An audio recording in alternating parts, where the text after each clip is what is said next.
requires Congress to pass a law to outline how that clause should be enforced, concluding very simply that responsibility for enforcing that part of the Constitution rests with Congress and not with the states. The Supreme Court expressing real concern that states could go different ways. Some states would perhaps ban one candidate, some states perhaps ban another candidate. Other states keep them both on the ballot, and they express concern about the disruption that would work. They also said that the text of that constitutional article is clear and that it requires Congress to pass, quote, appropriate legislation in order to explain, outline the enforcement procedure for someone who had done, as people have alleged, sworn an oath to the Constitution, then engaged in insurrection and run for office again.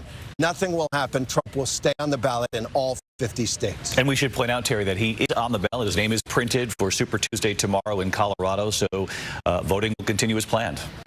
That's right, because the Colorado Supreme Court, which originally held the opposite, that under the Constitution, Donald Trump would be banned from running for office, from appearing on the Colorado ballot. They said the Secretary of State should go ahead and prepare for both possibilities, pending Supreme Court opinion. Here we are the day before the Colorado primary. Supreme Court once again speaking with a unanimous voice here. Can't express how rare that is in a contested case. All the liberals joining with the conservatives in holding that Congress has the authority to keep people off the ballot under the 14th Amendment, not the states one by one. Up to Congress, as you point out. Terry Moran leading off our special report here. Terry, thank you. Wondering, Kate Shaw, our legal analyst, and Kate, as we heard Terry point out there, unanimous in this decision, the justices on the court, and sending a very strong message that when it comes to a significant national issue of this sort, it should be Congress and not the states that decide here. Well, David, the justices did all agree with that proposition. And interestingly, this opinion is a per curiam opinion, meaning there's no specific identified author. It's sort of a depersonalized opinion of the court. But I should mention there are a couple of concurring opinions. Justice Barrett writes separately to concur, and there's a joint separate concurrence by Justices Sotomayor and Kagan and Jackson, the three Democratic appointees, all suggesting that the court actually went further than needed in this case, essentially saying the only way to enforce this provision of the 14th Amendment is by Congress.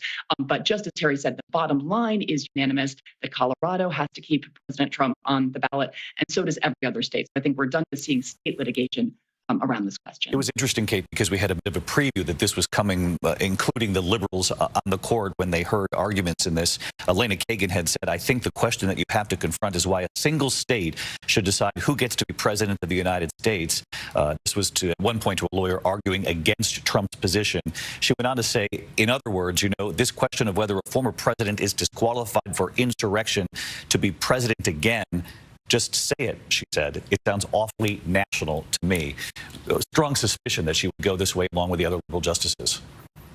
That's right, David. It was interesting that at oral argument, you did not see the ordinary ideological divides on display. Everyone on the court seemed quite concerned about what it would mean for a nationwide election in which we are choosing a national leader for everyone, for individual states to have so much control over something as important as whether a presidential candidate appears on the ballot.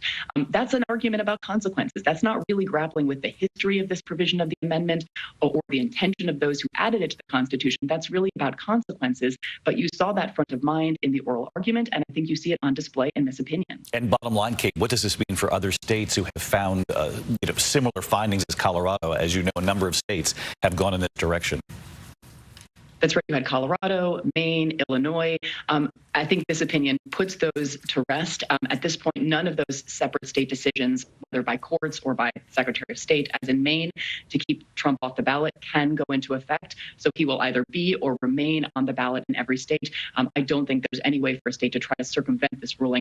At this point, any action has to be in the hands of Congress, and that's what the court said pretty clearly. So it would appear this issue is off the table for good straight through the presidential election. Kate Shaw, thanks to you as well. I want to bring in Devin Dwyer, who also reports on the court for ABC News. And Devin, you're reading through the decision. A bit of a warning also, though, from some of the liberal justices.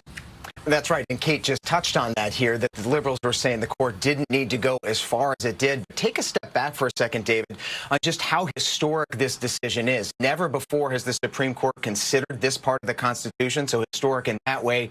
but not in more than 20 years has the Supreme Court directly weighed in on a presidential election months before voters are going to the polls. Obviously, going to the polls now in the primary, but the general election in November, this is a really big deal, and it's just the appetizer. The Supreme Court, in this opinion, which is unsigned, it's unanimous, they don't talk about Donald Trump's conduct. There's no specifics about what is alleged he is alleged to have done around the 2020 election. All of those questions are still to come next month, as you know, when the Supreme Court takes up another major case on his conduct. Well, you bring that up, Devin, the fact that this was a bit of a setback for Jack Smith, the special counsel, in the federal elections case, the interference that involves January 6th.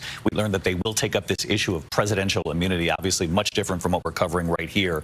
But as you bring up, they will hear arguments. The earliest they could make a decision is May or June, and everyone at home in that case simply wants to know, is there a chance this goes to trial before the election? That window is very small.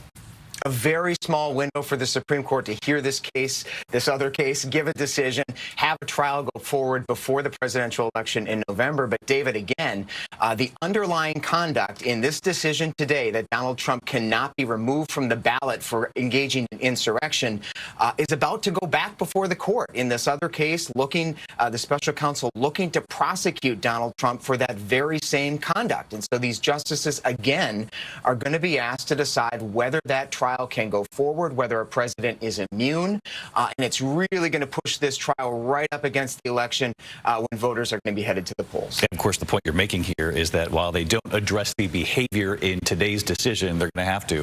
Certainly in the weeks ahead, we'll continue to follow that. Rachel Scott covers the campaign trail for us. Rachel, reaction already in from the former president? Yeah, the former president just responded just minutes ago. He's calling this a big win for America. I'm also told that former President Donald Trump is expected to address this decision in just a matter of hours down in Florida at Mar-a-Lago. The Trump campaign was not only hoping that this decision would come down in this way, they were confident that it would happen. They called the Colorado State Supreme Court ruling flawed. They said they had the utmost confidence that the justices would ultimately rule in their favor. And of course, this all comes now just one day before Super Tuesday. We know that 800,000 voters in Colorado have already mailed in their ballots, Donald Trump's name on that ballot ahead of tomorrow, and the justices making sure that those votes are counted, and it stays that way, David. All right, Rachel Scott with reaction from the former president, John Karl, our chief Washington correspondent, right here in New York with me. And John, ironically, this amendment was made to reduce the power, not increase the power of the states here. And certainly what they've avoided here is a patchwork of states where Donald Trump is on the ballot or not on the ballot. That's just simply not going to happen. It's fascinating to read this opinion. They make both of those points. One, they talk about how the 14th Amendment, of course, coming after the Civil War, was designed to keep the Confederates from coming back into power, envisioning a situation where Confederates would take over the state legislatures of the former Confederate states and use that power to try to sway, to try to sway the federal government. So this talks about how no, this amendment was not designed to expand state power, it was designed to limit state power. So the idea that we would give the states through the 14th Amendment the power to choose who or who could not be on the ballot is simply doesn't make any sense. And they talked about the practical impact as well, saying you could see different states having different reasons for disqualifying candidates from the ballot and having a different threshold of proof. Some states may say if a candidate's been convicted of the crime of insurrection, they would be banned. Others saying just simply if the Secretary of State or election officials believed that to be the case. So they said you can't have that kind of a patchwork, and they use that word patchwork, different states having different reasons for banning somebody from the ballot. It would throw our entire system of electing a president up in the air. John Karl, our thanks to you as well. I want to go back to Terry Moran at the Supreme Court because, Terry, as we were talking about with Devin there, the Supreme Court is going to have to take up this issue of immunity in the separate federal interference case that involves January 6th. Without going too much further into that case, they did give a very strong indication in today's decision that they believe ultimately who should be president really should be decided at the ballot box.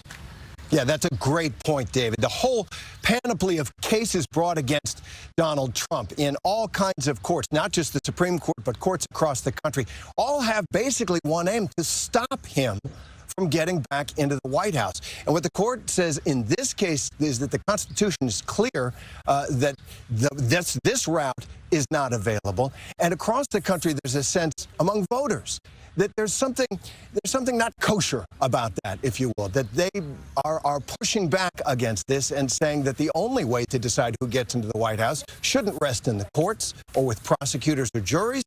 It should rest with voters in the ballot box. Terry Moran live at the court for us this morning. Terry, thank you. And again, breaking news coverage here live on ABC. As you know, Colorado's highest court had decided that Donald Trump should be kept off the ballot in that state, given what that court believed was his behavior leading up to January 6th. The Supreme Court speaking loudly on this just moments ago, disagreeing with Colorado's highest court, saying that that state should not be able to keep Donald Trump off the ballot. Super Tuesday tomorrow, voters in Colorado will go to the polls. They will be able to vote for Donald Trump. His name is already on the ballot, by the way, but now they have cleared the way, the Supreme Court has, for Donald Trump to be on the ballot, not only in Colorado, but in every state in this country as we inch closer to the presidential election.